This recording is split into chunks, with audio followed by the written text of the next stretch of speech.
Taste the Daily.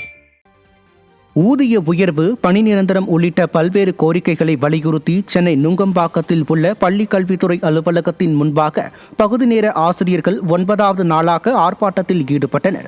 2021ஆம் ஆண்டு தேர்தலின் போது பகுதி நேர ஆசிரியர்கள் பணி நிரந்தரம் செய்யப்படுவார்கள் மற்றும் ஊதிய உயர்வு அளிக்கப்படும் என திமுக வாக்குறுதி அளித்த நிலையில் அதனை நிறைவேற்றாத ஸ்டாலின் அரசை கண்டித்து ஆர்ப்பாட்டம் நடைபெற்றது. இந்த ஆர்ப்பாட்டத்தில் போலி வாக்குறுதிகளை அளித்து ஏமாற்றிய ஸ்டாலின் அரசுக்கு எதிராக முழக்கங்கள் எழுப்பப்பட்டன. இந்நிலையில் அறவழியில் ஆர்ப்பாட்டத்தில் ஈடுபட்ட ஆசிரியர்களை ஏவல் துறை குண்டுகட்டாக கைது செய்தது. முதலமைச்சர் அவர்கள் எங்களை தேர்தல் வாக்குறுதியின்படி 181 நிறைவேற்ற வேண்டும். இங்கே 12,500 குடும்பங்கள் உள்ளன. கிட்டத்தட்ட 45,000 ஓட்டுகள் உள்ளன. குறிப்பிட்ட வகையில் எங்களுக்கு பணி நிரந்தரம் என்ற ஒன்ற வாய்ப்பை தந்தால் எங்களுக்கு வாழ்க்கை ஆதாரம் பெருகட்டும். ஆகவே தமிழக முதல்வர்கள் எங்களை பேச்சுவார்த்தை கூப்பிட்டு பணி நிரந்தரம் உடனடியாக வழங்க வேண்டும். தேர்தல் வாக்குறுதி 181 நிறைவேற்ற வேண்டும் என்பதே அதிகாரி வாயிலாக எங்கள் வாழ்வாதார போராட்டமாக உள்ளது. 9வது நாளாக தொடர்ந்து இந்த போராட்டம்.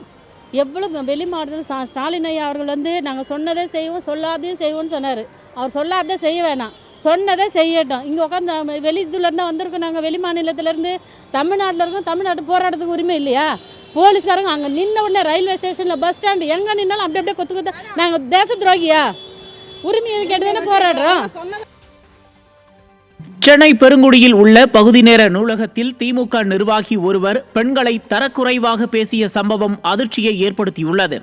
நூலகத்தில் அதிமுக கேலண்டர் இருப்பதை கண்ட திமுக நிர்வாகி ரவிச்சந்திரன் அங்கு பணியில் இருந்த பெண் ஊழியர்களை கண்டு தரக்குறைவான வார்த்தைகளால் திட்டியுள்ளார்.